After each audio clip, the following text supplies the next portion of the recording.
Good afternoon, and welcome to Integrating Security with Your IT Governance to Keep Your Organization Safe, a webinar and tweet chat from Health Systems CIO, sponsored by Tanium. Just a little housekeeping before we get started. My name is Anthony Guerra. I'm the monitor. I'll be your moderator today, and I'm the editor-in-chief of Health Systems CIO. We are having a tweet chat hosted by Kate Gamble, our managing editor and director of social media. You can participate and view that in a separate browser or on your phone by using the hashtag HSCIOchat. We're also going to use the Q&A panel today, so send your questions in as they occur to you and leave the default set to all panelists. And you can download the deck by using the URL on your screen. It's being sent out in the chat box, and it's also at the bottom of our slides. Just so you see how we're going to spend our time today, first we're going to go about 35 or so minutes with our featured panel discussion. And today we have Chuck Podesta, CIO at UC Irvine Health, Mitch Parker, Executive Director of Information Security and Compliance with Indiana University Health, and Chris Hellenbeck, CISO for the Americas with Tanium. So we got a lot to talk about, and let's jump right in. Chuck, can you start us off and give us a little information about your organization and role? Sure, Anthony. Thanks, and thanks for everybody taking time out of your busy day. I know you'll find this valuable. So I am the CIO of UC Irvine Health. We're part of the University of California system, along with UCLA, UC San Diego, UC Davis, and UC San Francisco Academic Medical Center in Southern California. And I've been a CIO actually for 22 years, and the CIO of UC Irvine for the last 5 years. Very good. Thanks for joining us, Chuck. Mitch. So I'm Mitch Parker, Executive Director, Information Security and Compliance at Indiana University Health. In this role, I oversee the information security and compliance initiatives for IU Health. And I've been in this role about 2.5 years, and previous to that, I was the Chief Information Security Officer at Temple Health for 8 years. Very good. Thanks, Mitch. Chris? Yeah, I'm Chris Hollenbeck. I'm the CISO for the Americas for Tanium.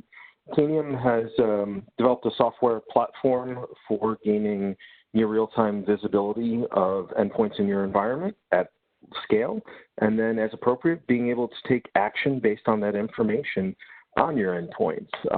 My role is both internally facing for security at Tanium, as well as externally assisting some of our customers with implementation of Tanium. All right, very good. Thank you, Chris.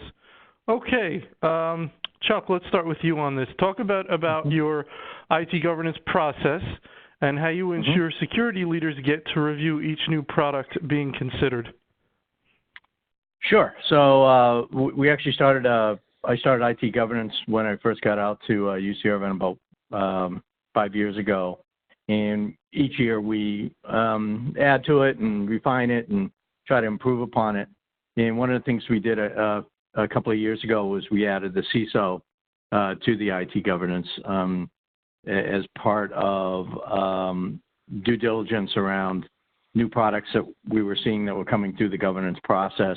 Basically, the way it works is actually it's chaired by the Chief Medical Officer and the Chief Nursing Officer. We try to, I staff it, but we're trying to make it not an information technology-led decision process, but more a clinically and operational-oriented process.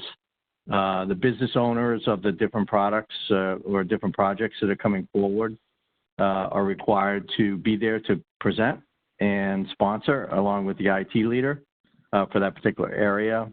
They team up, and as part of the PMO process, we gather all the data and triage the project for the business sponsor, but they're required to come forward. And then as part of our prioritization and scoring, we actually have a security category, which we take a look at the application to make sure that if it's something cloud hosted or on-premise, how, from a vendor perspective, what's the application, does it store PHI, that sort of thing. And and then tie the security based on that, make sure we do the due diligence on that, along with the other components for the final scoring. So that's basically how we have it. By adding the CISO, I think that was a big help for us.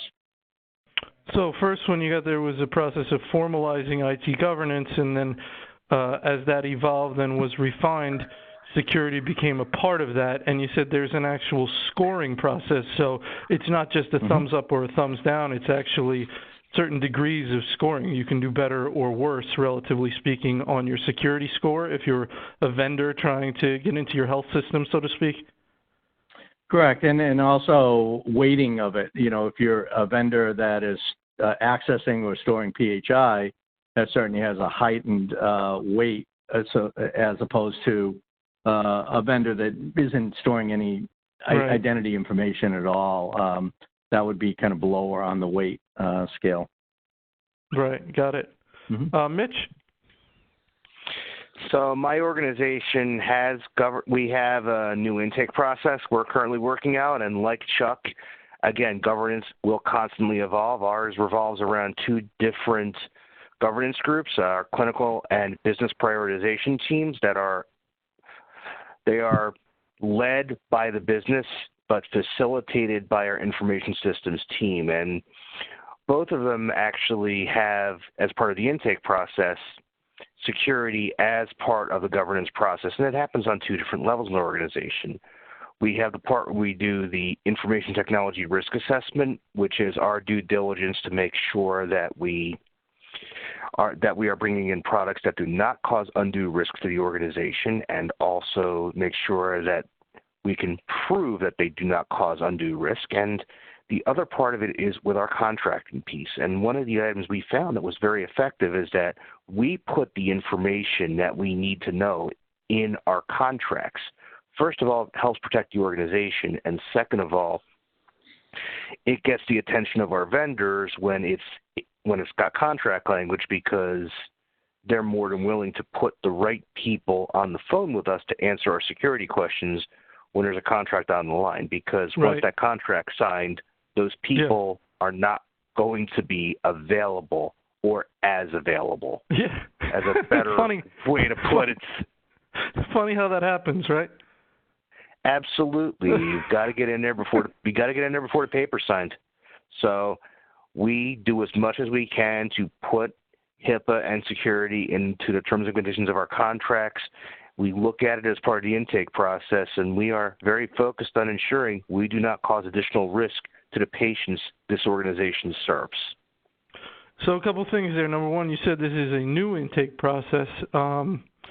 Just tell me a little bit about that and your participation in that. Is this something you identified as, hey, we need, this needs to evolve, this needs to get better? This was a collaboration between all the IT executives with the understanding that, yes, our governance needed to evolve. And yes, and we have significantly evolved governance over the past 2 years to accommodate for both governance, risk, and compliance and intake. Okay, very good. Chris, your thoughts on this issue, maybe how you deal with things? Sure. Our organization's a little bit different. We started out obviously much smaller, so we'd actually had our CSO established first, and then a kind of a hodgepodge of IT folks. So the IT part of the organization actually ends up reporting up through our CSO. So security is actually at the top of the structure in our organization. So it's a little different in that regard. And so it makes it easier for us to really catch projects in their early phases when we're onboarding new technologies into our stack. Things are a little bit also different in that, of course, we're a product company. We have product security as a key component of things. We've since grown our product security team, so internally have a head for that, as well as other staff that we're adding and directly integrating into the development teams, so that we're helping them better secure things from the design phase, catching things, of course, during routine checks on the product as it's being developed and deployed. We still have challenges. I'd say the biggest challenge is with cloud products. It's kind of this democratizing force. IT and security can't just simply say no to things. Otherwise, the business has a tendency to route around, and cloud allows for that a lot more readily. So you have to be more proactive in identifying the types of needs that your business users have, and creating an inventory of those things that's available to them or a menu of those things for them to select from, so that you can at least manage where they're putting the information and data. And then, of course, putting in security controls to identify when they have gone around that as best you can, despite your best efforts, because no matter what, you'll find somewhere that something slips through. So that's kind of how we approach things. Be proactive to provide services so they don't feel like they need to go around, and then implement controls for us to detect when they have anyway, as best we can. And that's also working with our finance teams so that they're flagging contracts in the early phases of things, and they can kick it back and say, hey, have you talked to security about this yet? So that's the other thing. Even if someone is trying to do it on their own personal card, submit for reimbursement, our accounts payable people can flag those things and say, hey, this doesn't seem like it's going through the normal process. All right, very good. All right, let's go to the next question. And Mitch, let's start with you. Do you feel things are being purchased outside the formal governance process despite your best efforts? And people often call this shadow or gray IT. So you sort of have this at two levels. You have the level of before you started, and so you come into a situation where there may be things in the organization that did not sort of come by you. And then you have after you've started, and that could still be happening even after you've put steps in place. So what are your thoughts around that? You're never going to get away from shadow IT, and it will always happen despite the best efforts of the best, most well-governed organization. So you have to have a process by which you can handle dealing with shadow IT and getting people on the right governance path, because you can't just say you don't buy shadow IT. Something will always happen. There will always be some scenario by which you will have to deal with an IT purchase or IT acquisition that was made outside of the standard governance process. It's an inevitability given how equipment and services are bundled along with everything else these days. So the advice is find a way to address it, because it's going to happen, and despite your best efforts. So it's really a question of things are going to get purchased that you're not going to know about until after the fact. That's a reality. So is the objective to find out through different methods as soon as possible, and then sort of remediate, and then get those things to go through the review process or make sure they're up to snuff? Is that the goal? That is my primary goal, and that has been where we've been successful, because you have to know what's going on. And again, things happen. And it's about bringing things back on track and making sure that they meet the objectives, mission, and values of your organization. Very good. Chuck? Yeah, similar to Mitch, we run into it all the time. It's being an academic medical center. We and research as well, and they've all got budgets, and so we run into the same issue. We typically find out in two ways. One is through procurement. We actually have somebody dedicated to just the IT side.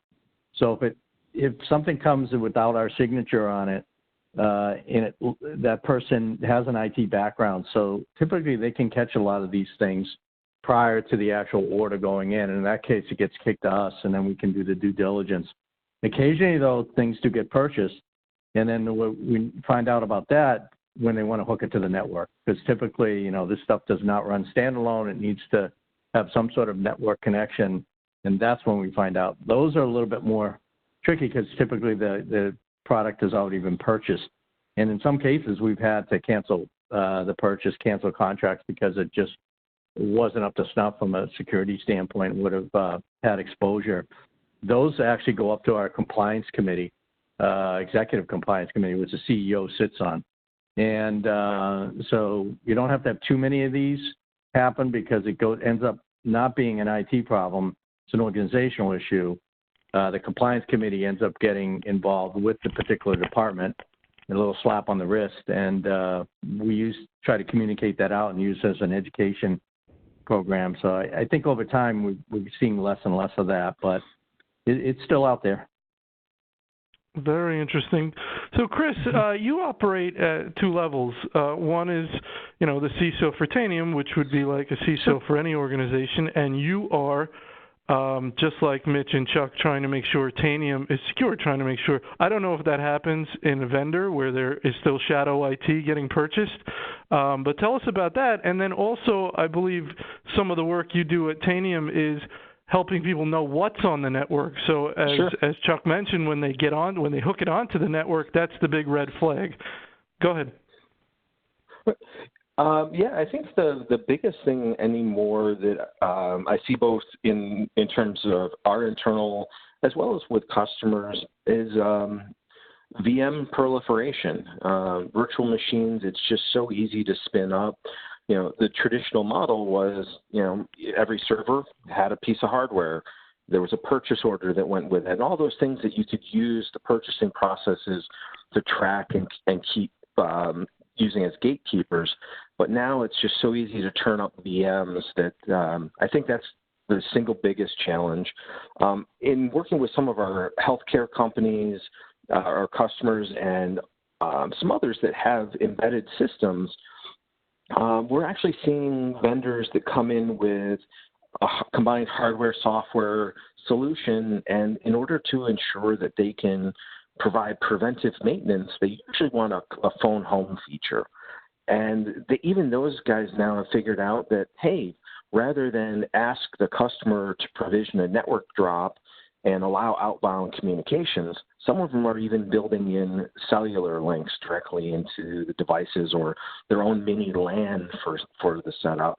And I think those are going to present some unique challenges for some customers to detect and catch that part of things. In terms of what we do, we are able to enumerate all devices in the environment, tell you that they exist, and then show you kind of a percentage of these are the ones that are managed, these are the ones that aren't managed, and then for any of those that aren't managed, make an effort to try and get them under management by getting an agent out onto them.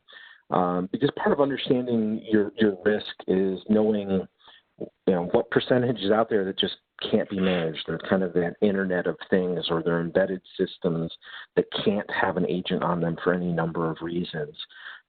You can then at least start to make your decisions around whether you want to segment those off or how you want to manage them. And of course, going further, using our platform to then enumerate the vulnerabilities on those systems so that you can then take even further actions from a risk management perspective. All right, very good. Chuck, how do you discover things that have come onto the network without formal approval, and what do you do about it, and how do you secure them? Yeah, so it's very similar.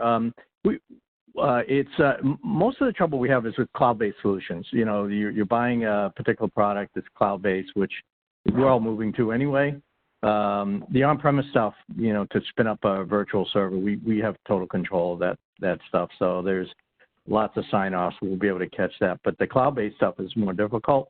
And so, we're constantly monitoring the network for, devices that are accessing, cloud-based systems, outside of the organization, looking for, new ones that might be out there, and then investigating those. So that's where we see the the biggest issue because they're all subscription-based. They're very easy to sign up for.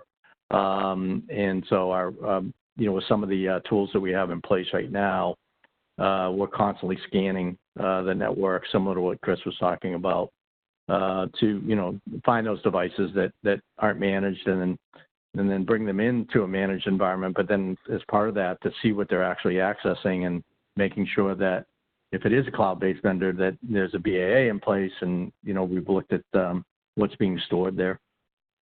Very good. Mitch? So we look at it two different ways. Obviously, for the devices on the network, we aggressively scan for those like every place else does.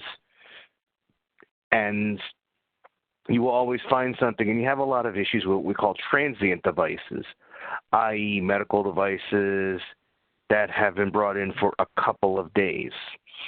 And so we're doing some work on segmentation now and doing temporary approvals to make sure we can get those on the network. But again, I'm echoing Chuck's point about cloud services. Those multiply. And for about the past 5 years in healthcare, those have been a major issue because, again, and it's not just coming through standard channels. What we've found and the pattern that we've seen is that either they come in as an upgrade to existing desktop-based applications or they get bundled in as a service along with a non-IT contract. So say you have a contract with someone for quality improvement services, for example, or some other type of service. That now comes with a cloud-based application, and that's yet another SaaS you have to deal with. So what we have to do in those kinds of cases is, yes, we have to triage like I had mentioned previously, and we have to make sure that these are secured as well. And I'll admit, every organization has to deal with the dreaded exceptions, and no organization is immune from that. Mm-hmm. Very good. Chris? I guess, the big thing is, the dreaded exceptions is actually a good thing. My measure on that has always been if I start finding more exceptions than things following the rules, then I guess we just kind of have to adjust the processes up front. But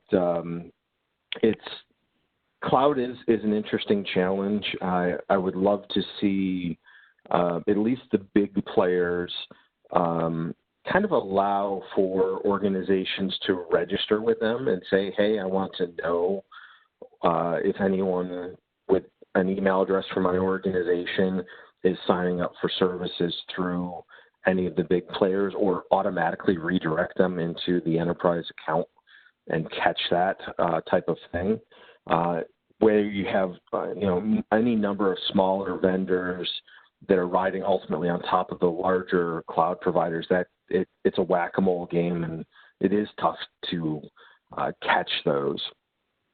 That's where some of it is going to come down to looking at network traffic and other things to see what is talking out and to where you identify them.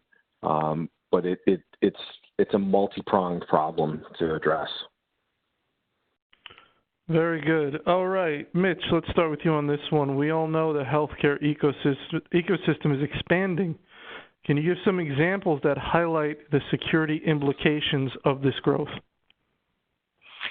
So the biggest one I can think of is the new emphasis we have on network-based security, which is not something a lot of people really thought of before.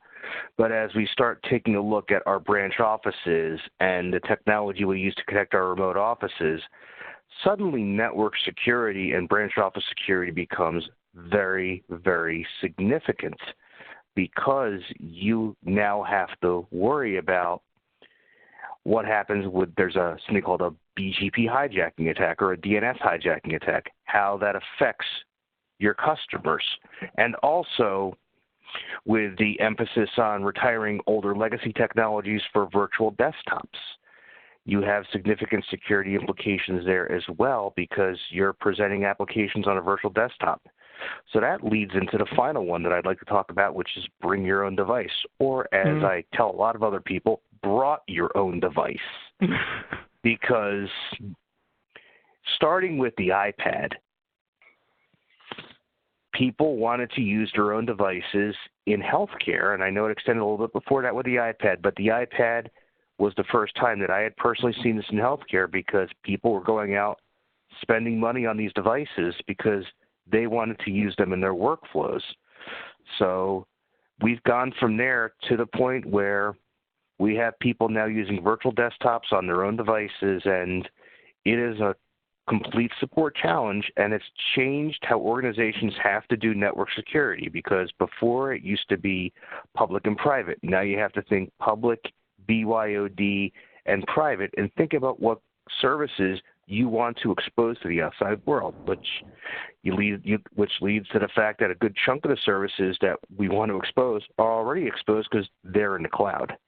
Mm-hmm. So we now have to take a more distributed focus and take a look at identity-based security as opposed to looking at the old walled enclave defense in depth. The perimeter is pretty much gone, and now we have to address that reality. The perimeter is pretty much gone. Chuck? Yeah, I totally agree. Where I'm seeing it right now is in a couple areas. With medical devices, all this stuff now is all network connected, wireless, and it's not just in the hospital anymore. It's in the ambulatory clinics, and of course, all of our organizations have many clinics spread out, distributed, connected by our single network, but very difficult to manage and maintain, those particular devices.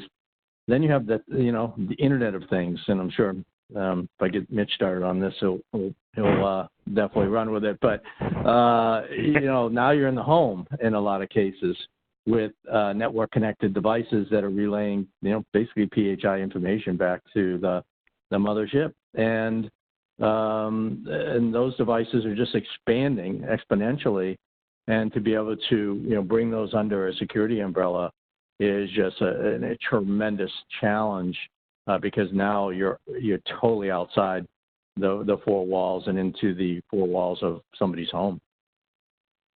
Mitch, did you want to run it all with that, as Chuck suggested?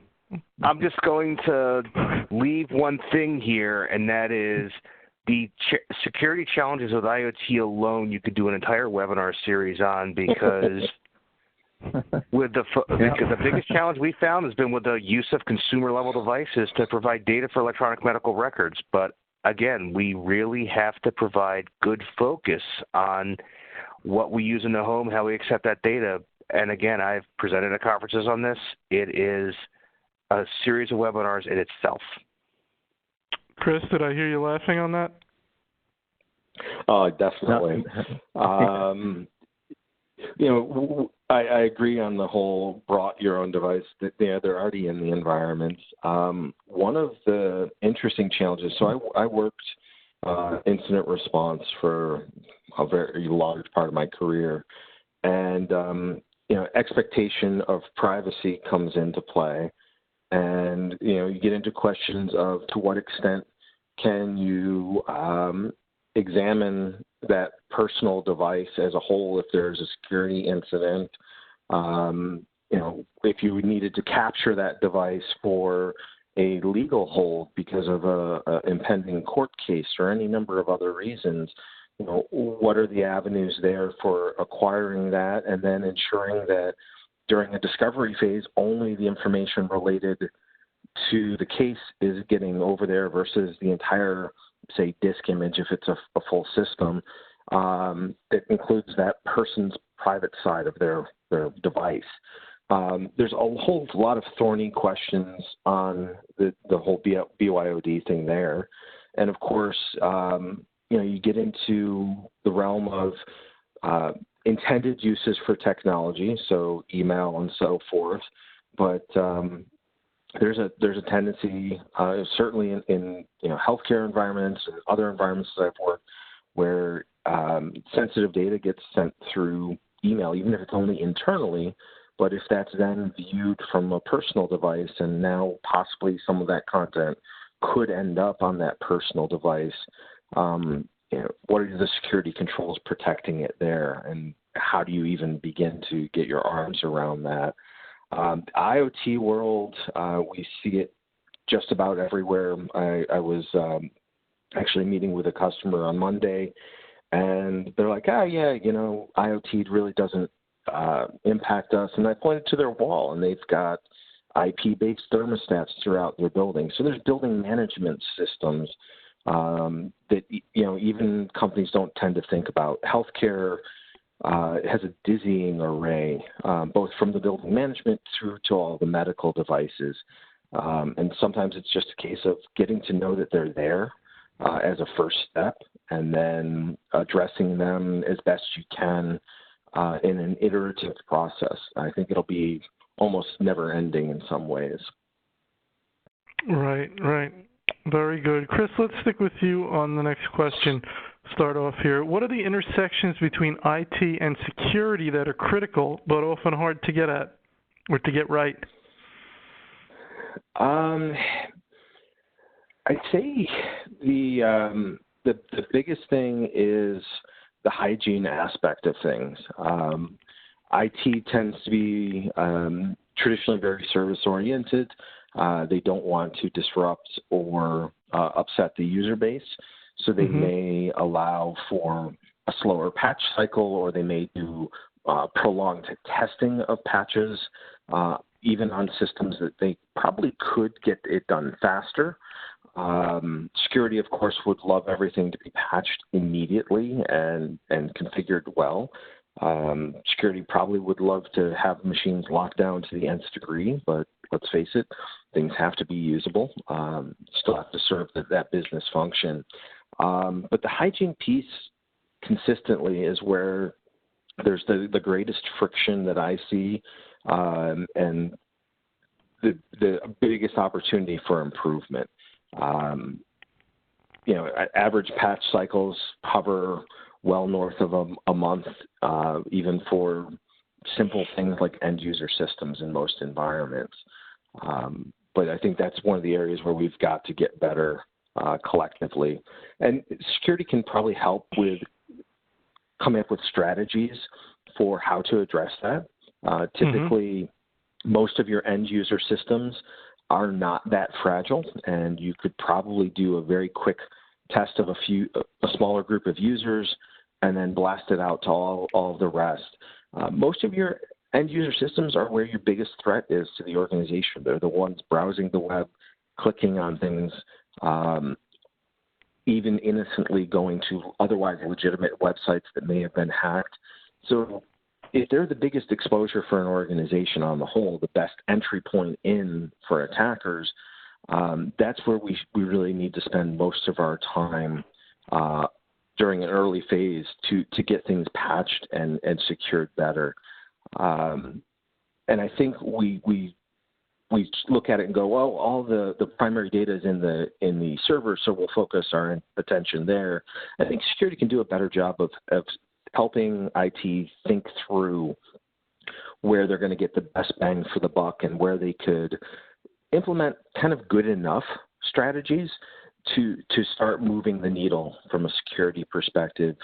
And I think that just comes down to having those discussions and having earlier discussions with IT operations. Very good. Mitch? So I think building on what you're saying there, Chuck, is the most critical thing that I see is just building out the full operational plan, because there's a security component to everything we do, but it's only a small piece of the overall operational picture. And so while there is a desire in security to get everything done very, very quickly, you have to think about the operational life cycle of these products. How are they maintained? Who's maintaining them? How do you communicate with your customers about security issues? How do you address those issues? How do you address change management? So I see security as a character foil.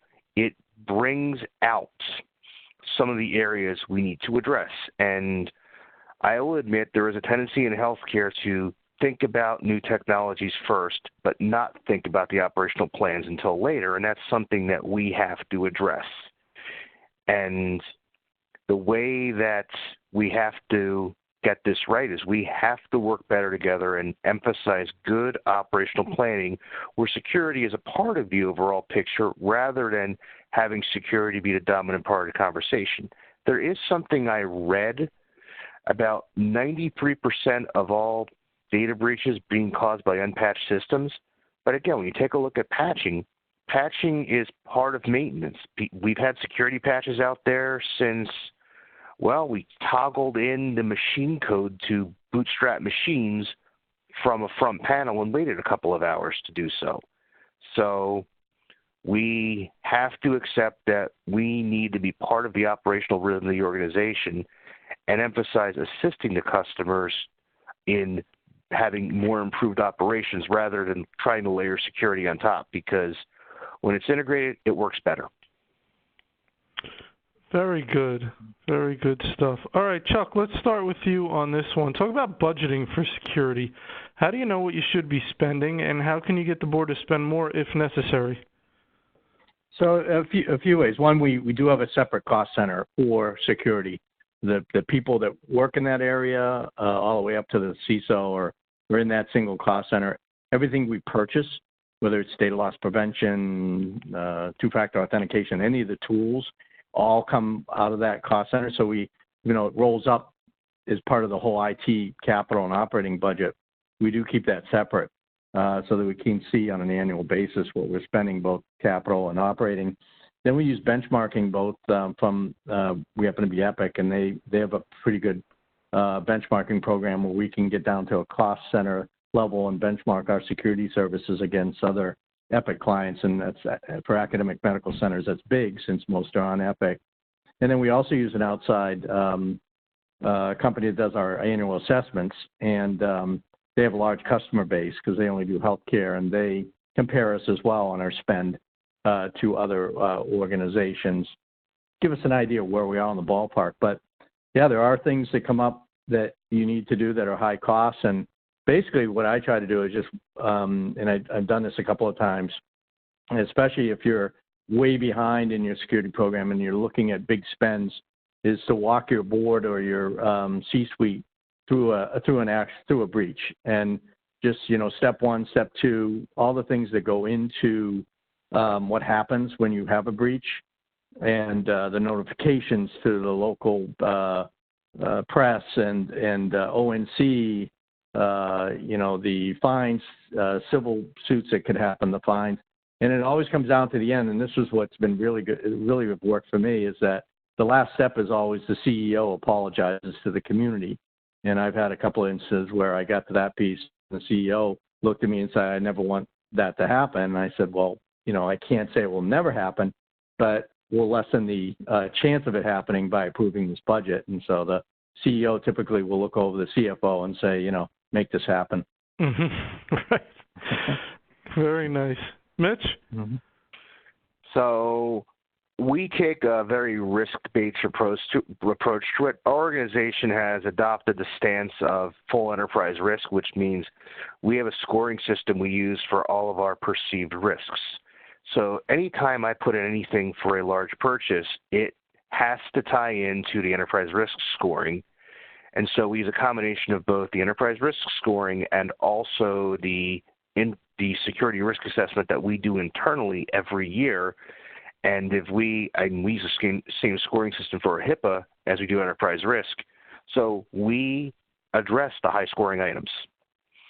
And we also do some additional work to do so. So what it comes down to for us, it's not about budgeting as a benchmark, but more budgeting for the unique risks of the organization and being able to present those in a format our senior leadership is already familiar with, and tying it back to our enterprise risk initiatives. Very good. All right, Chris, I want to start off with you on this one.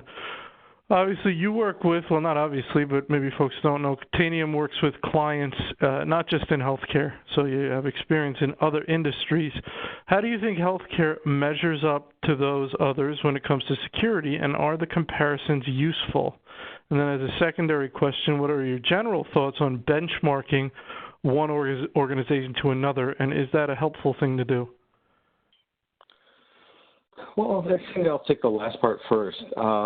Certainly, comparing yourself against peers within your sector can be useful. You obviously have, at a very macro level, similar risk profiles, similar areas of concern, similar types of data. So certainly comparing yourselves against your peers can be a valuable thing.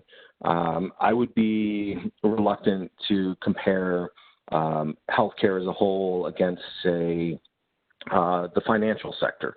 The financial sector while heavily regulated, has a very different workflow. Information flows in different ways. They have, of course, on average, more resources. So that wouldn't be a good comparison. And they're probably one of the most mature overall as a sector in terms of security and risk management. I would have a tendency to look at and compare, say, healthcare as a sector to some of our utility sectors, mostly from the standpoint of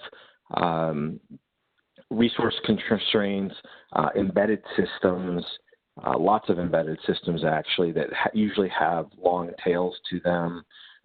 There are efforts underway to modernize, which usually just means tack on connectivity, not necessarily with all of the security up front.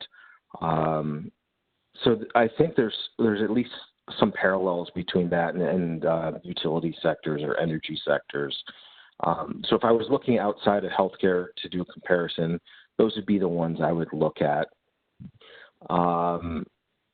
Healthcare itself, you could definitely break it down even further and look at academic centers and systems versus for-profit centers or other things to do your comparisons and breakdowns.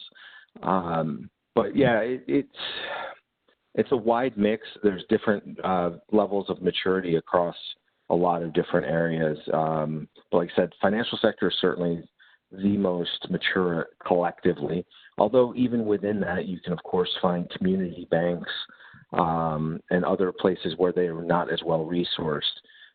So even within a total sector, not everyone's on the same level. And that's also part of what you have to take into account when you're trying to set up a comparison. What is it? What is a valid comparison? What are your benchmarks that you're using to decide that they're valid? Very good. All right, I want to do our Ask a Co-Panelist feature. So, Chris, I'd like to start with you. Do you have a question for one or both of your co-panelists? Yeah, I guess, Chuck, I guess what's the big thing that keeps you up at night? Whether it's a security thing or whether it's just day-to-day operations, what's that one thing that occasionally gets you up in the middle of the night breaking out in a cold sweat? Well, I think the biggest thing right now, we'll stick to the security side of it, is medical devices. It's just out of control. Every day, you're reading something about this. It's the new frontier for the hackers. There's a million other things going on in the security space as well, but and in the technology to help alleviate some of the issues there is fairly new. Some of it's untested. Some of it only covers partial, solves the issue partially and in certain aspects of it. But there's no holistic approach to medical device security right now. I can't just go out and just buy one product and plug it in.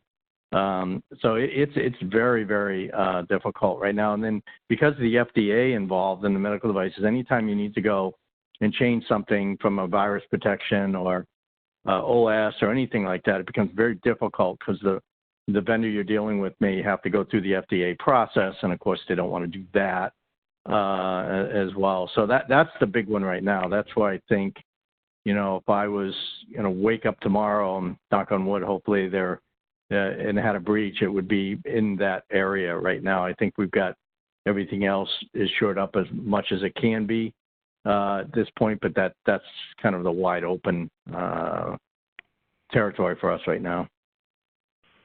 Mitch, why don't you take a stab at answering that question too? What keeps you up?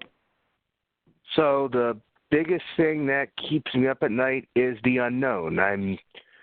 Realistically, when you look at security, what it is you don't know what you don't know.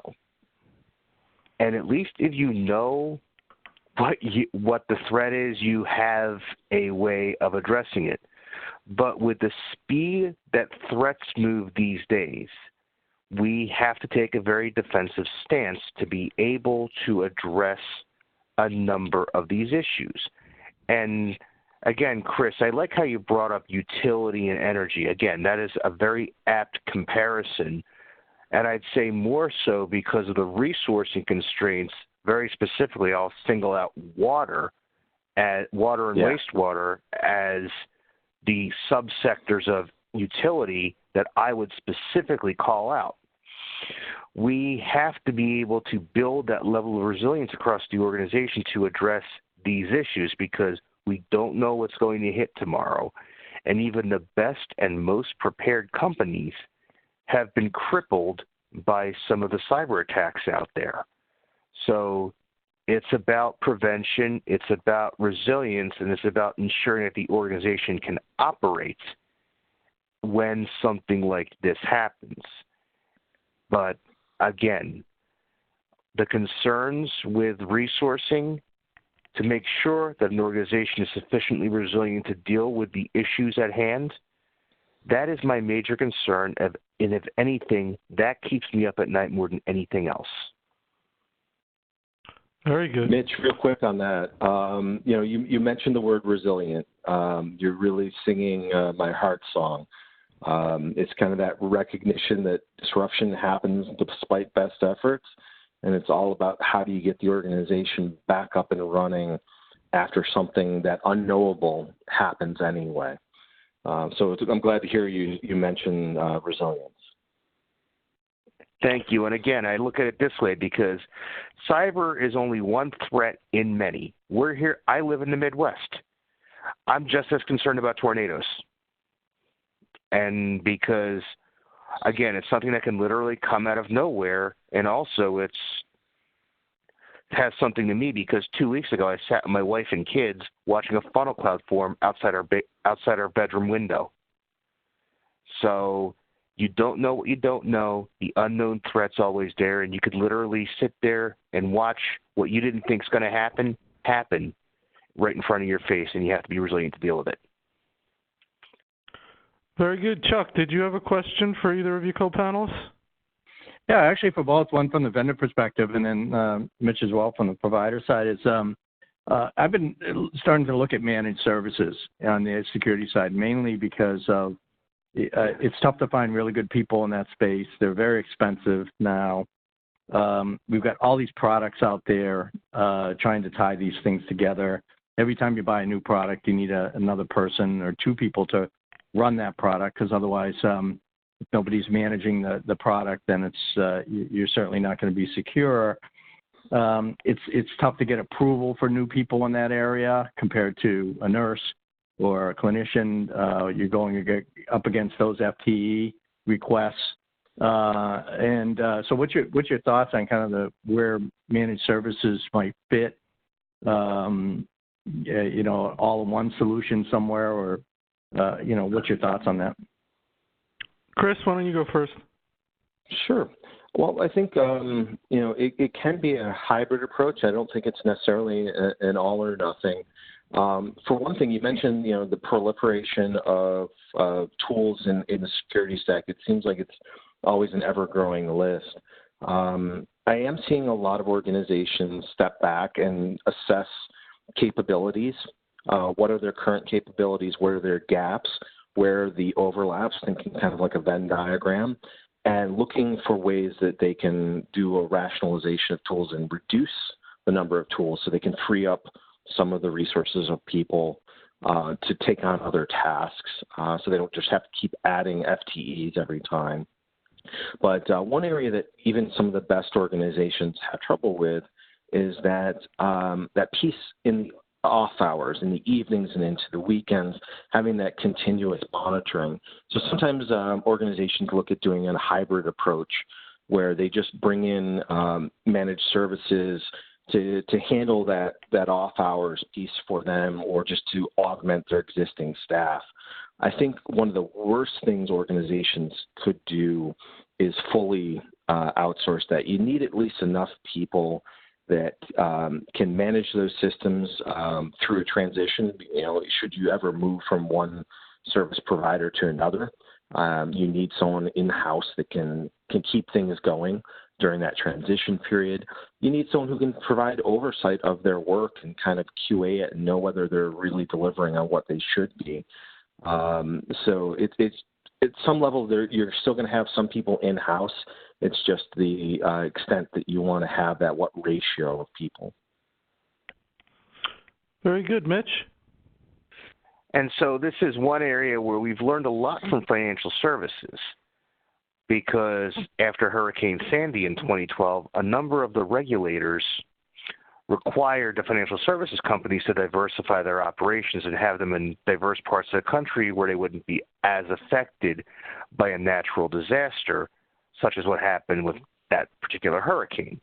So I look at security in much the same way. It is something that realistically, if you're not going to be good at running a 24/7 SOC and understanding everything behind it, you should be outsourcing it.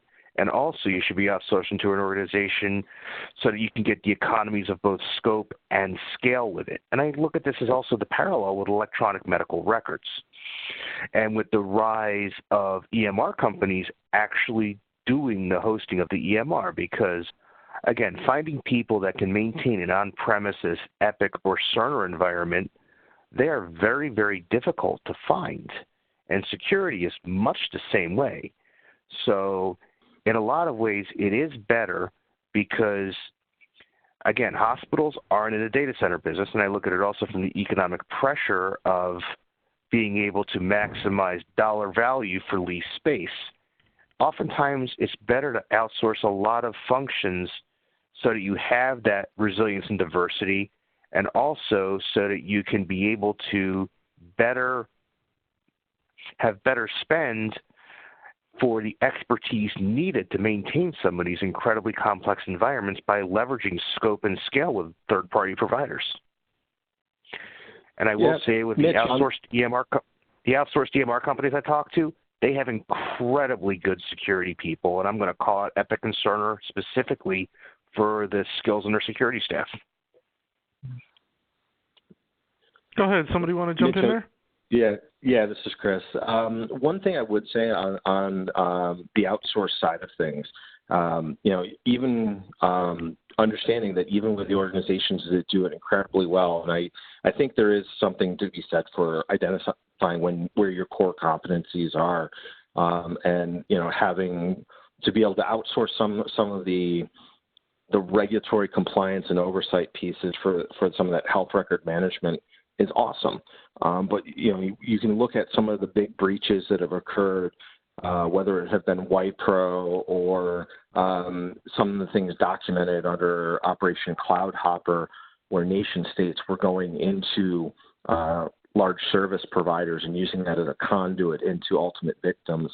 When you go to an outsource provider, those providers become a incredibly tasty target because they have larger quantities of data. It still may be, in terms of total risk reward and cost and other things, still viable to go with them. It's just recognize that some of those providers may actually have a bigger bullseye on them than you might realize initially.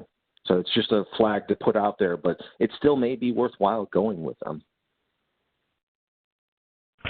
All right. Wow. I don't think you're going to get much more information packed into an hour. So thank you. Regarding continuing education, those of you who hold the Chime CHCIO certification get 1 CEU for attending our events, so make sure you let Chime know you are here. And if you've asked us to do so, we will. If you need a certificate of attendance for another CEU program, you can use the final slide in this deck. You'll receive an email when a recording of this event has been posted to our on-demand webinar library. If you want to sponsor one of our upcoming events or book a custom event, you can reach out to Nancy Wilcox. And you can go to our website to register for our upcoming webinars. So with that, I want to thank our panel, Chuck Podesta, Mitch Parker, and Chris Hallenbeck. And I want to thank Tanium very much for making this conversation possible. I want to thank you for attending. So with that, everybody have a wonderful day. Thank you.